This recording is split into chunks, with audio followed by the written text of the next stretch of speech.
Hello Raptors fans, and welcome back to Raptors Report. Today we are going to be discussing a couple of things. The first that we'll be discussing are what you're looking at right now. We're going to be taking a look at the mock drafts that have come out recently. So there's a new ESPN mock draft. There is a new CBS mock draft. We're going to be looking at those two and the implications regarding the Raptors. We're also going to be discussing some of the trade rumors that the Raptors have been involved in over the past couple of weeks. There are some, quote, big fish that they have been trying to get in on, and there's actually a new development that has happened regarding one of those big fish. So we'll get into that and discuss what the news is there. But before we do that, we are going to jump into the mock drafts and take a look at what those entail. So let's get started. So first off, we will be taking a look at this mock draft, which is the ESPN mock draft with Jonathan Givony and Jeremy Woo. They do a very good job picking the prospects, evaluating them, and they can read the tea leaves, both in terms of what teams need, what they're reported to be interested in, but they also do a lot of scouting, and they talk about the strengths and weaknesses of players. I think they've been very accurate in the past. So we're going to be taking a look at their list, and they've got a very interesting pick for the Toronto Raptors when we get down to it. So we'll start off. Obviously, I mean, number one overall, we might as well just kind of skip over it. Cooper Flagg. Very obviously the first overall pick. He is one of the best prospects I've seen in a very long time. So he is no doubt going number one overall to the Dallas Mavericks. Number two, this is the first surprise. So Jonathan Givony has their biggest need as a shooter who plays at the off-ball spot. And he says that the pick that fills the biggest need is Con Knippel. And I'm a fan of Con Knippel. I think he's a pretty good player, but I think this is pretty crazy. So let's see his justification here. Surrounding Victor Wembanyama, Stephon Castle, and De'Aaron Fox with a high-field, dynamic perimeter shooter is a major priority for the front office this offseason, and no player in this draft fits that bit better than Knippel. He's the draft's best shooter, capable of shooting off movement, coming off of screens, but also is a solid defender and playmaker who plays a selfless, highly competitive style. He was happy to play second fiddle to Flagg, his teammate and rising superstar this season, making him an ideal fit to pair with a future MVP contender such as Wembanyama. That may all be true, but I think that the pick for the best value is something that they will be doing. I think that they are going to be drafting Dylan Harper. Dylan Harper, in my opinion, would go over, would be the number one overall pick in most drafts. He won't be in this one just because of Cooper Flagg, but he is a very, very good prospect, very good on-ball creator. And obviously the Spurs have a couple of those guys. Stephon Castle, I don't know if he's like a number one overall option just yet, but they do have De'Aaron Fox, and he is that kind of guy.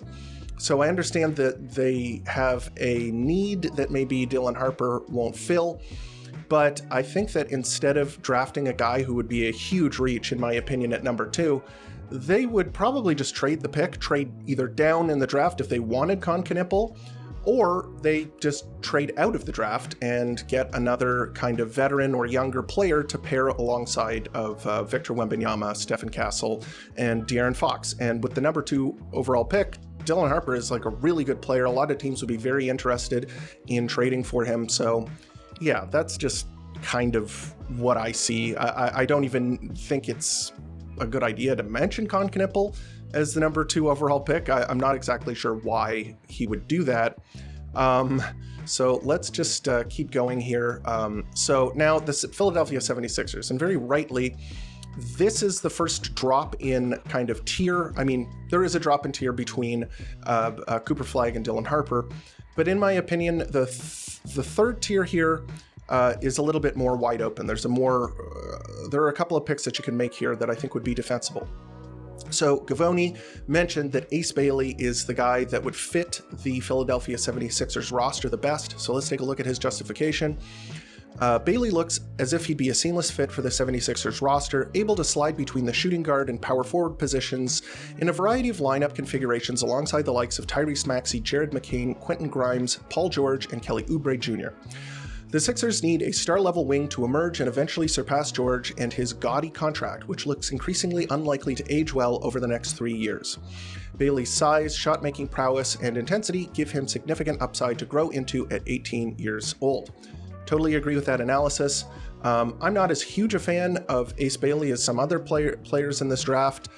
However, I think that in terms of fit, I think that there's a huge difference in terms of fit between who is available at this pick and what the 76ers need. And I think that the 76ers really need a large wing. That is kind of what they need.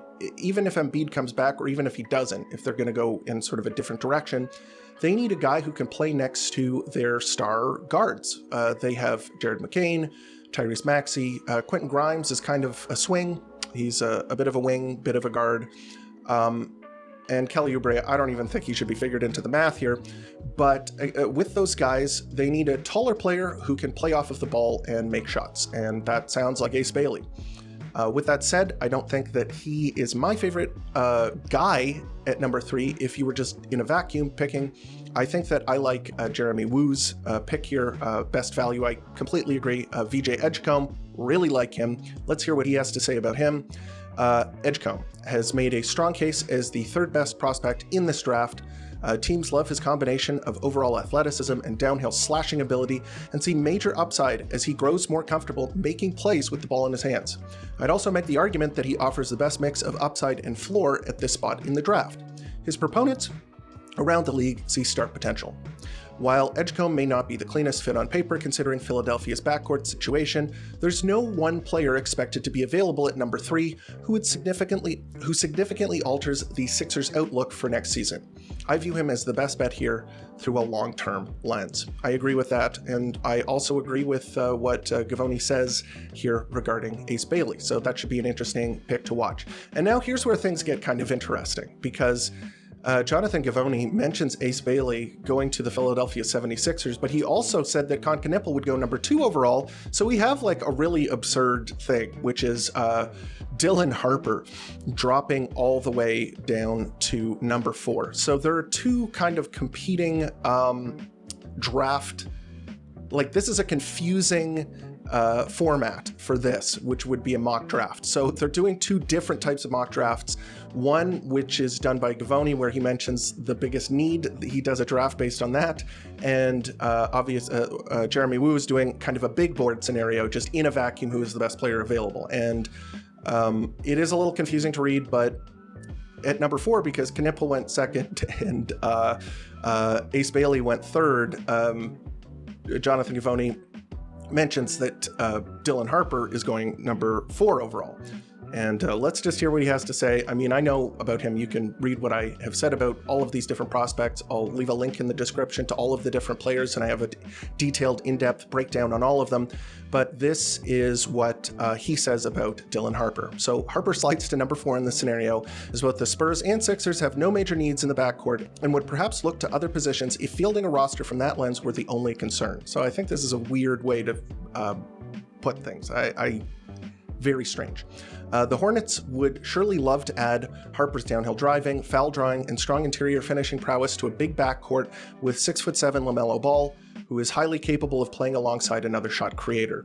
Okay, so he has Dylan Harper going number 4, even though they have LaMelo Ball, which is kind of bizarre considering that the reason that he didn't have him going to the Spurs or the 76ers is that they have a crowded backcourt. But I mean, LaMelo Ball is also a very really good player, and they both need the ball in their hands. So listen, I'm not exactly sure what the math was here, but he has him drafted number 4, and I mean, that's his absolute floor. I think his floor is number 2, but there you go. Okay, so Jeremy Woo, this is kind of his big board analysis, and he has Knippel going number 4 overall, which is a little bit of a surprise in my opinion. I like Knippel. I think he's going to be a solid pro. I think this is pretty high for him. I don't quite see the star level upside. So let's hear what Jeremy Woo says in regards to Knippel and why he has him as the 4th best prospect in this draft. Okay. Knippel has a real chance of hearing his name called among the top 5 on draft night, with teams considering his immediate on-court utility and the long-term room to flesh out his offensive game. Knippel's excellent perimeter shooting and measured style as a playmaker would be a strong addition for the Hornets, with his presence likely helpful to take pressure off Ball and Brandon Miller. While there's a case for Bailey's upside being difficult to pass up here, Knippel arguably has a better chance to reach his full potential with the Hornets and represents the value play if both are on the board. This is a good illustration of how the variable of team fit can and should factor into the matter of situational value. This is a really bizarre framing, okay? So I would think that, Givony is doing the fit. Wu should be doing the big board. He should be saying who is the best player at this draft slot. Why is he taking into account who the Hornets need and what their trajectory is? That doesn't make any sense. Weird. And Ace Bailey, I think, I get there are flaws in his game, but the star level upside, it's difficult to pass up on. I think at 4, maybe Knipple just turns out to be a better player. I think that out of the top prospects, I think Ace has some of the biggest bust potential. I think he is a boomer bust prospect. I think that if he figures it out from a basketball perspective, that his tools are just going to blow the other players away, especially his athleticism, his defensive ability, his ability to create off of the dribble. I think it's all just way better than Con Knipple. I think Con Knipple has him beat from a playmaking standpoint, from a ball handling standpoint. I think that he has a higher floor. I think there's less potential for him to bust, but yeah, I don't know about this one. Okay, so let's take a look at the Utah Jazz. Givony says that Edgecombe is the pick here. Kind of agree with that. I think Edgecombe is a really good player. I think that he will, contribute on both sides of the ball. I think that the Jazz definitely need some star potential at the guard slot, so that would make sense. I mean, Colin Sexton, Jordan Clarkson, and Keontae George, those guys should not be considered when you're thinking about who to draft. As Isaiah Collier, ditto. You need to make the best pick here, and he says fills the biggest need, VJ Edgecombe. So, okay. Those other guards kind of expendable. They could be bench guards. They could be trade pieces. They could be guys that play alongside Edgecombe. We'll see. But I really like Edgecombe, and 5, if the Utah Jazz were able to get him at 5, be a huge steal for them. Ditto with Jeremy Wu. Okay, so Ace Bailey. And so this is where he says this is the value play. And yeah, I mean, it is a value play here. I think that this is kind of his floor, is the top 5. And Utah would get to get a player with really good upside. And, he's raw, but it doesn't look like they're trying to compete over the next couple of years. They could invest a lot of time into getting him to where he needs to go. So yeah, makes sense to me. Next up, okay, so this is the first time that both Wu and Givony agree with one another after Cooper Flagg. Obviously, Cooper Flagg was number 1 on both of their lists. So the Washington Wizards pick Kaman Malawach. So this one I don't know from a fit perspective, and I actually spoke about this when I talked about the mock draft, and I talked about who I saw going where. I don't think that Kaman Malawach is the best fit for the Washington Wizards. So let's see what Jonathan Givony has to say about this pick here. So Alex Sarr has long fancied himself more of a power forward than a center, shooting more than 5 3-pointers per game last season while continuing to post pedestrian defensive rebounding numbers as he has for much of his career. He's a rookie. Enter Malawach, a true center at 7'2", who projects as a defensive anchor in the paint, giving the Wizards another long-armed big man to play behind or with Sarr in the type of twin tower lineups that are becoming increasingly in vogue in the NBA. Think Cleveland Cavaliers. I don't agree with this. If you're talking about a fit, I see Sarr as a 5. I think that that is where his highest upside is. I think that he is a basket protector, and there are guys that have been kind of, 3-point shooters, skilled players that eventually develop into traditional centers. And that's what I see Alex Sarr doing. He shoots threes, but so do a lot of centers. A guy that you could look to, Brook Lopez, he was kind of similar in his first couple of years. He wasn't the greatest defender. He wasn't a very good rebounder. But as he bulked up, got bigger, learned the position, and learned his value as a player, he became a center. And I see Alex Sarr becoming a center. I don't think he's a power forward. I don't get it, why he would say that. That's not what I see. And so drafting Kaman Malawach for fit with Alex Sarr, that doesn't make any sense to me.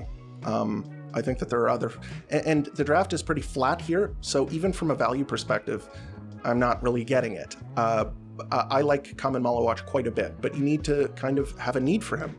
I think that playing him alongside Alex Sarr, and yeah, double big lineups are coming back into style.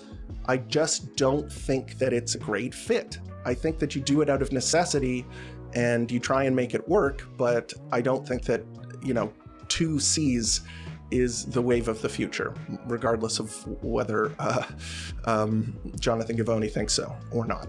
So Jeremy Woo, he's doing kind of the big board. He also agrees Malawach is the best prospect here. As the consensus top defensive big man in the class, Malawach would be a strong addition most anywhere, although teams with young centers in place might see more value in going in a different direction. I agree. The Wizards, working with the benefit of time as they rebuild, might consider the benefits of a supersized defensive front line pairing Malawach with the more agile Sarr at the 4. Okay, so he's not really evaluating it. I mean, he is kind of evaluating from a fit standpoint, which I don't understand. I don't get what they're doing here. Okay, so next up, New Orleans Pelicans. Jonathan Givony's pick that fills the biggest need. So Trey Johnson. Trey Johnson has been mocked as high as 3, I've seen. And at 7, this would be a pretty good value pick, although Jeremy Woo disagrees. So let's see what Jonathan Givony has to say. Okay, so with CJ McCollum, 34, entering the final year of his contract, it makes sense to start thinking about his successor. I mean, I am no CJ McCollum fan. You don't even have to think about him. The Pelicans were one of the worst shooting teams in the NBA last season, and they offloaded one of their primary shot creators in Brandon Ingram at the February trade deadline, creating a definite void on the wing. Enter former Longhorn Johnson, an aggressive, dynamic shot maker who puts nonstop pressure on opposing defenses with his insatiable hunger to score. His serious-minded approach would fit in well on this Pelicans roster, and there are enough lengthy defenders to help compensate for some of his shortcomings in that department. Sounds like solid analysis to me. They need more shooting. Could easily see them making this pick. I honestly think that they would. I think that he is a great fit next to Zion Williamson. Zion Williamson, obviously a non-shooter who is one of the best drivers to the basket, in NBA history. I mean, he's that good going to the basket. He needs some spacing. Trey Johnson would be a guy who could provide that. So Jeremy Woo. Woo's pick that gets the best value. So Jeremiah Fears. I like Jeremiah Fears too. He is also a guy I've seen mocked very high. He is kind of in this range though, but it seems like Jeremy Woo is higher on Jeremiah Fears than on Trey Johnson, which is interesting. So let's hear what he has to say. When swinging for upside early in the draft, Fears is the type of talent I'd have a hard time letting fall too far. His playmaking instincts and ability to get downhill can put major pressure on defenses, and he's so early in his development that there's time and room for his jump shot to come around. While Fears is unlikely to be an immediate high-impact addition in a winning context, his skill set is worth investing in early, particularly for a team such as New Orleans that could use a long-term starting point guard. I get it. I totally get it. I've mentioned when I was doing my mock draft, I had Trey Johnson going higher, a lot higher in the top 5, but Fears, I said that this is like a perfect fit for them. So it's interesting that Jeremy Woo, who's doing kind of the value, has Fears going above Trey Johnson. So it appears that he thinks that he is, a better player, better long-term prospect. Very interesting. Okay, Brooklyn Nets. So they kind of flip here. They reverse. So Fears, Jonathan Givony has the Nets picking him. That makes sense. D'Angelo Russell, don't have to think about him. Dennis Schroeder, he's gone. Ben Simmons, gone. Killian Hayes, gone. Obviously, they don't have a point guard. They have a shooting guard. He dominates the ball quite a bit, and that's obviously Cam Thomas. Cam Thomas is kind of their ball handler, shooter. It's true that he's not a point guard, really, but I could see this. Fills the biggest need. Fears. I could see them playing alongside one another, although neither are great defenders. Yeah, I could see this easily. Jeremy Woo has the Nets picking Trey Johnson. That makes sense to me. I guess he has them rated pretty closely. I guess that makes a little bit of sense. Okay, so here's where things get kind of, interesting. And so this is a big surprise for me, and they both agree, which is, I would find a little concerning. So the Toronto Raptors are here, and we're going to stop the analysis after we talk about the Toronto Raptors. Maybe we'll do a couple of, their evaluations on some of the other prospects that I like at this pick, so we'll scan through after this, but let's see what they have to say about Derek Queen, because I don't really agree with this, but we'll see what they have to say. It's hard to see where a rookie guard, so Gavoni obviously talking about need, he says it's hard to see where a rookie guard, winger, forward would fit into the Raptors depth chart as currently constructed, as the team has at least 8 players vying for minutes at those positions. The situation on the interior looks a lot more uncertain, with Jakob Poeltl entering the final guaranteed year of his contract and possessing a player option in 26-27. Enter Queen, the most skilled big man in this draft, capable of scoring facing the basket or with his back to it, with an impressive passing ability to boot. His shooting will likely need to improve for him to operate effectively alongside Scottie Barnes and Brandon Ingram, but he brings something to this roster that the Raptors don't currently possess, with upside to grow into if his conditioning improves. Conditioning, that's a big one. Athleticism, another big one. Defense, also a big one. Motor, another issue. There are a lot of concerns with Derek Queen, and some of the things that I saw, especially in the tournament, were very concerning to me, especially the motor, especially the conditioning, the rebounding, boxing out, all that kind of stuff. There's some big holes in his game. Wu's pick that gets the best value, Queen. Okay, the number 9 spot is where the draft starts to flatten out a bit value-wise. This next group of prospects is a bit more eye of the beholder, and they bring very different skill sets to the table. For a team such as the Raptors, where there isn't necessarily a perfect fit on the board here, this spot could be one to simply swing on talent. Queen is the most offensively gifted big man in the class, and although he has several areas for improvement, particularly as a defender, Toronto has room to develop talent up front and could certainly justify a swing here. I'm not a huge fan of Derek Queen. I think that at the center position, you have to be a generational offensive player if you cannot bring the things that you need from that position. The things that I am talking about are rebounding and defense, rim protection, the ability to stop players from scoring inside. That is huge.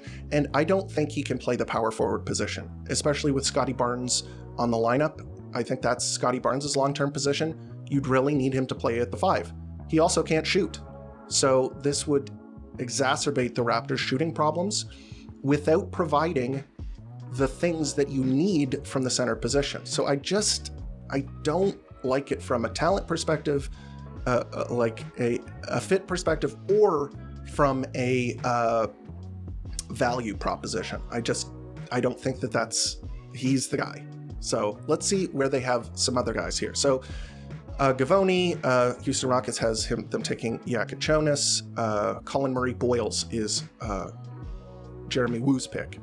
And he's a guy that I think that the Toronto Raptors should really explore at number 9. I really like him. I think he's a really good player. So let's hear what Jeremy Wu has to say about Colin Murray Boyles.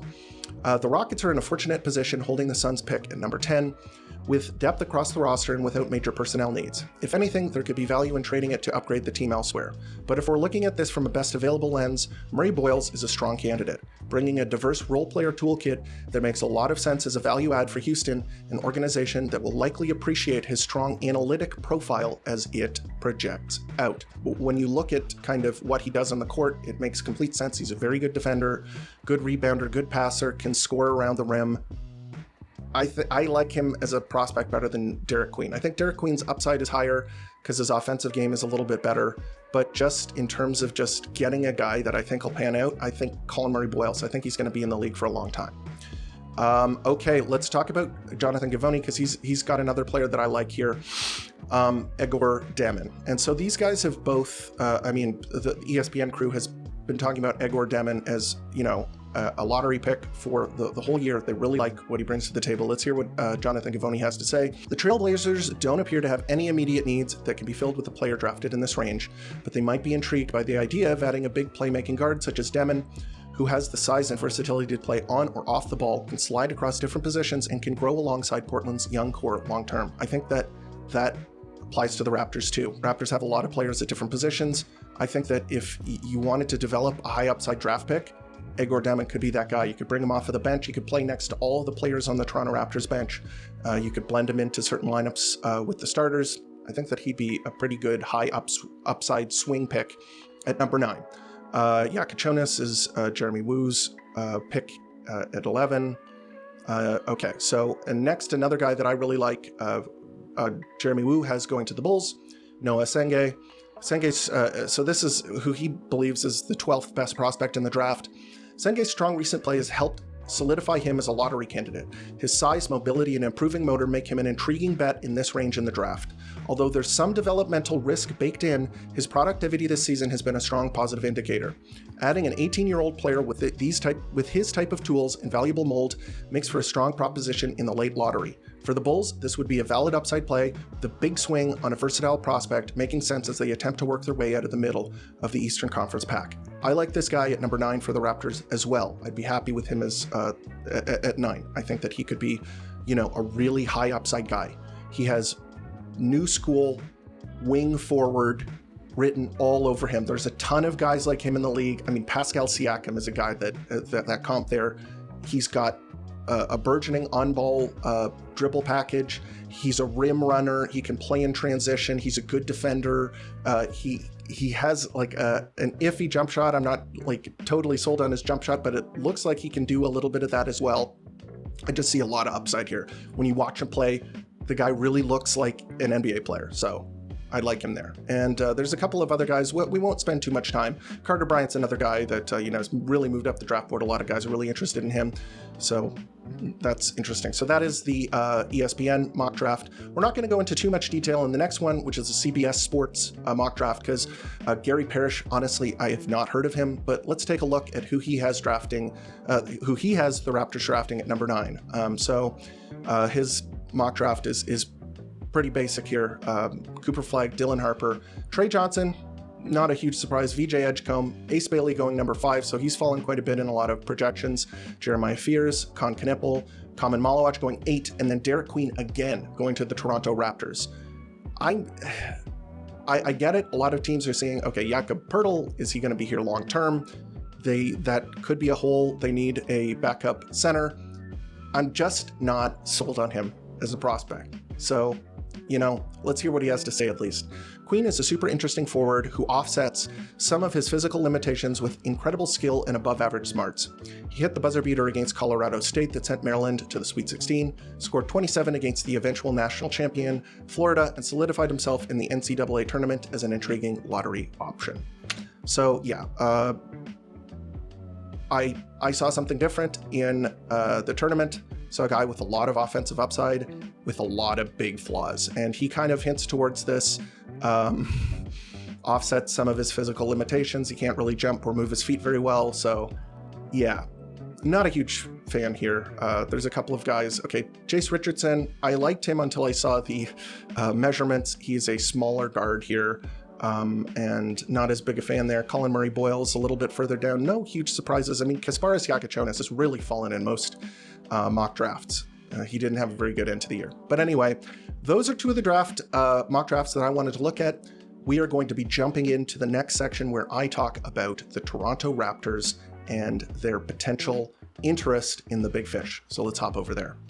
Hello, welcome back to the second half of this video. We are going to be delving into the quote big fish that the Toronto Raptors are apparently interested in the trade market. And there have been a lot of rumors that have been floating around from reputable sources, beat writers in Toronto, as well as, national media people, credible people like Brian Windhorst, Shams Charania.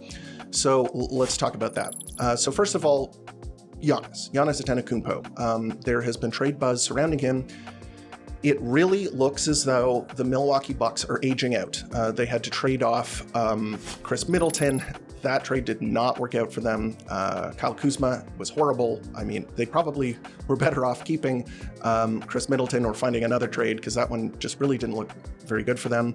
And Damian Lillard has been injured, so there's a lot of question marks there. Is he going to be able to come back at 100%? Is he going to be a diminished player?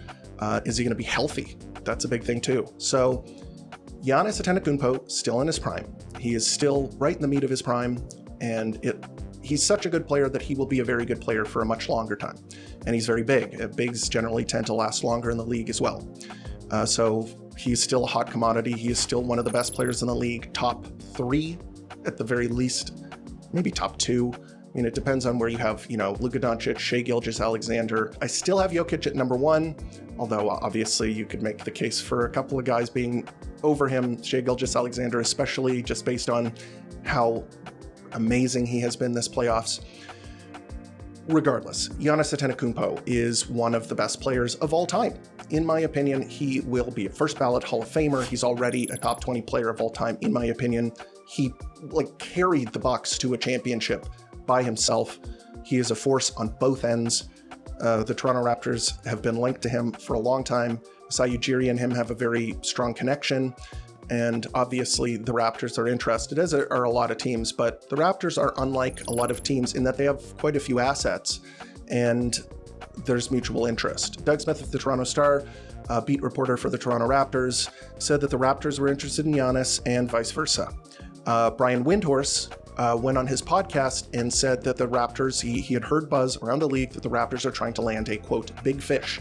And there's really no bigger fish that's on the market currently than Giannis Antetokounmpo. So you do the math. The Raptors are definitely interested in Giannis Antetokounmpo. There are some other big fish as well. We'll get into that a little bit later, but Giannis is the number 1 guy that the Toronto Raptors are probably interested in. So a lot of trade proposals have been floated around, but the most likely, in my opinion, would center around RJ Barrett and probably Jakob Poeltl. Those are 2 big contracts. You add those 2 together, it works straight up for Giannis. You could trade, in terms of salary, let's put it that way. RJ Barrett and Jakob Poeltl could be traded straight up for Giannis Antetokounmpo. Obviously, it would take a lot more to make that work. That would be the framework of the deal, those 2 players going out.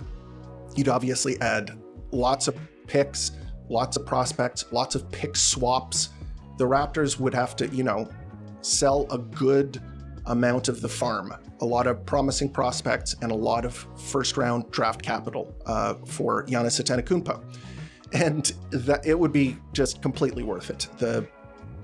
There's no question about it. If you get Giannis Antetokounmpo, you go and do it. The other trade package that has generated a lot of buzz on social media, a lot of people, really for it, some people very against it, would be obviously Scottie Barnes being traded for Giannis Antetokounmpo. I think the front office isn't as keen on that. They'd want to keep Scottie to pair him with Giannis, and that would be a less preferable option, of course, in my opinion. Scottie Barnes, young player, huge upside, lots of defensive potential, great playmaker. I believe in him as a player. With that said, it's still worth it. I know that a lot of people very attached to Scottie Barnes. I am too. I think he has a lot of star potential. With that said, this is Giannis Antetokounmpo. He is in the prime of his career. He's still under contract for a number of years. You would become a contender if you acquired Giannis. So obviously wouldn't be my first choice, but if it came down to it, I would probably make that trade. In my opinion, as I've said, Giannis is one of the best players of all time. This is not a slight on Scottie Barnes. Scottie Barnes, I definitely believe in him. With that said, the newest news, the updated news that came out like a day or 2 ago, was that the Bucks are, they're not interested. They're going to try and make it work. They're going to try and make deals around Giannis to try and keep him and build another contender around him. And the big thing here is that may be true. I wouldn't doubt it, that they want to keep Giannis, that they're going to find some way by hook or by crook to get a better team around him. But with that said, they would be saying this even if they were looking to trade Giannis for the best return possible. It's like saying you're going to be selling your car. You're not going to be going around saying, I want to give this away. God, I have this car on my hands. I got to get rid of it. Well, guess what? Nobody bargains like that. It's a dumb way to contextualize things. They're going to be saying he's not available. We want to keep him unless, you blow us away. And they'll obviously pick up the phone and hear what teams have to say, in my opinion. I think as a general manager, you've got to kind of do your due diligence. And unless, you have, Shai Gilgeous-Alexander in his prime with a team that is, ready to go to the finals, you would consider trading even a player as good as Giannis for the right trade package. So let's think about that.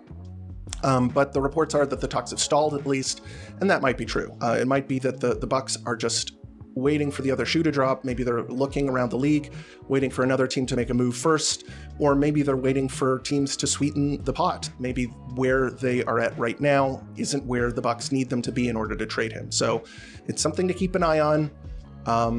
I obviously would love it if Giannis Antetokounmpo could become a Raptor. He is really that good. I mean, I'm sure you know that, but it's worth repeating. Next up, the other possible big fish here. And this is a smaller fish, but this is another, one of the best players of all time we're talking about here, but it's a different situation. The other big fish on the market apparently is Kevin Durant. Kevin Durant is an older player. He will be 37 next season, and he is on the final year of his deal. The Suns tried to make it work. They tried to put a team around him, Devin Booker. It didn't work. They didn't make the playoffs. It was a disaster. And now they're looking to get a return on their investment. They're trying to recoup the investment that they made. Yeah, he's not worth as much as he used to be. So teams will be nibbling around. I think that there are probably teams who are further along in their development process where he would make more sense. So I think that if you were to add Kevin Durant, you have to be a team that is on the cusp of winning the championship. You have to have a core in their prime who has proven that they just need one more player to take the next step. And Durant and the Raptors have had mutual interest. This has been reported for many years now. Durant likes Toronto. He's a fan of Drake. They hang out all the time. He's been in Toronto a lot of the time. He likes Toronto. They were one of his favorite teams growing up. He would be a player that I think would be very comfortable playing here. So that's something to consider. If it came down to it, I think that the Toronto Raptors, if the price was cheap enough and the other teams just weren't willing to pony up, I could see the Raptors going and getting him. With that said, I think that there are some other ways that the Raptors could be involved in this. And as you know, the Toronto Raptors, they were involved in that huge swirling trade where at the trade deadline, everybody went one way and another, and the Raptors managed to get in on that trade for Brandon Ingram. They sent out a whole bunch of stuff. It was a very complicated trade. I think that the Raptors could become involved in that kind of trade with Kevin Durant. Maybe not as complicated, because I think that there is one team that makes a lot of sense where he could go, and apparently there's some smoke there too. There's been some people in the media who have mentioned their interest, and that is the New York Knicks. James Dolan is the owner of the New York Knicks, and he is a meddler.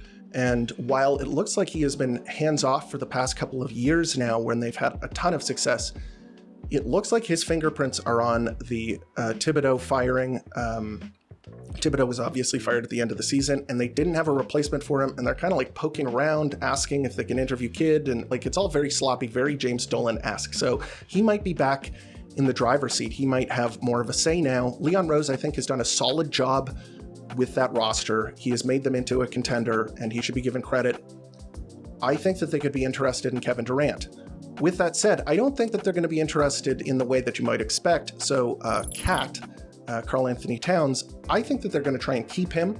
I think that they want to pair Kevin Durant alongside him and Brunson. I think Cat is a very good player. He's shown it, as maybe not in the end of the last series, but he's shown that he can have big moments in the playoffs, and he did. I think that adding Kevin Durant to that core would make them a stronger team, and it would be trying to kind of maximize their window and just push them over the hump. They stalled out in the conference finals against the Pacers. This would give them another shot maker. So it makes sense for them. I think the Raptors could get in on that. So Mikal Bridges is a player that I kind of have my eye on. He had a down season last year. He wasn't given the opportunity to be the type of player that he has been in the past, especially on the Brooklyn Nets. When he was a higher usage player, he was involved more, and he could shoot the ball a little bit more. So he had fewer points, even though he played way more minutes. So he didn't like how many minutes he was playing, A, and B, he didn't get as many shots as he would like. So I think the Knicks, he's also on the final year of his contract.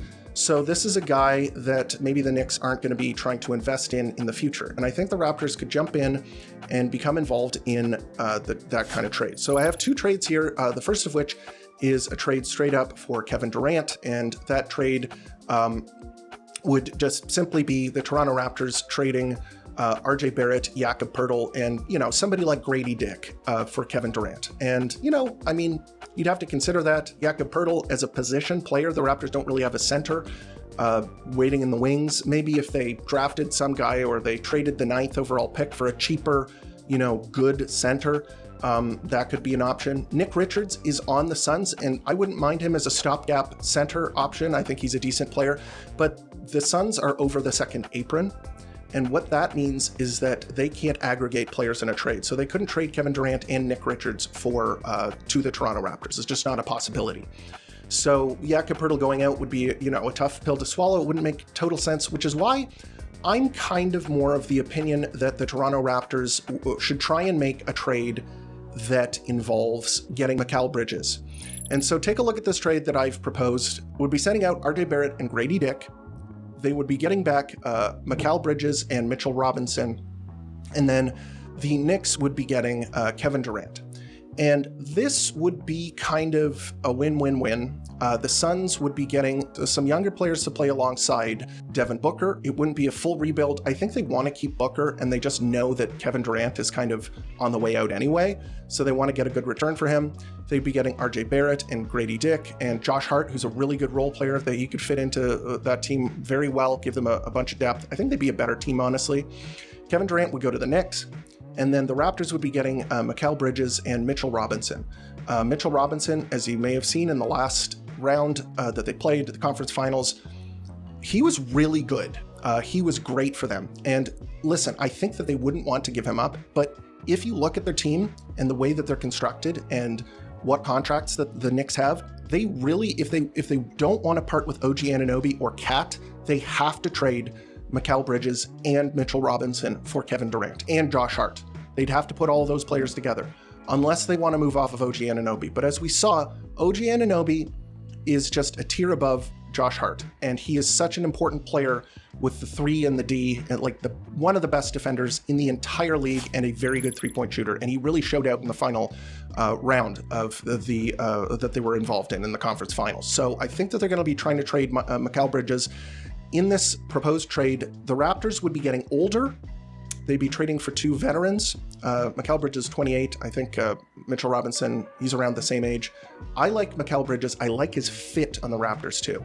I think RJ Barrett, he really impressed me. He was a lot better than I thought he would be for the Toronto Raptors. But here's the thing. He's not a plus three-point shooter. I know that he did do a good job playing as a catch-and-shoot three-point shooter. Mikal Bridges is not that type of shooter. He is a guy that can make hard shots, and you can run him off of screens, and you can use him as an off-ball threat in a way that RJ Barrett really cannot. Mitchell Robinson they did it, look at how good the Knicks were with him as the backup center, with him and Isaiah Hartenstein as their 2 centers. That was it worked so well. He's a really quality player, and you wouldn't have to rely on him being healthy because he's had health issues. He's in the final year of his deal too. So, and obviously Grady Dick is a guy who could break out. He has potential, but this would be kind of selling high. I'm not as big a fan of him. I know there are a lot of people who cover the team are a lot higher on him than I am. I think that this would be getting good value for him. Mikal Bridges, Mitchell Robinson, this would give the Toronto Raptors a really strong core and probably propel them into the playoffs. So that's a little food for thought there. But obviously, there's some downside here. Bridges, Robinson, on the final years of their contracts, I think that Bridges is a guy that if he, impresses, he could be looking at a payday that the Raptors could be interested in signing him at. So that is my proposed trade for that. And I'd be interested to know what you guys think about both Giannis, Durant, maybe Mikal Bridges, my trade proposal with the New York Knicks. Let me know what you think, because this is the end of the episode. You can let me know what you think in the comments, on Twitter, on Blue Sky. You can reach me there at Raps Report. I love talking to Toronto Raptors fans. We are the best. Don't let anyone tell you differently. And if you haven't already, please like the video and subscribe, because that really helps the channel grow, helps the algorithm know that this is content that other Raptors fans should take a look at. And as always, thank you for tuning in to Raptors Report, your source for in-depth Raptors content.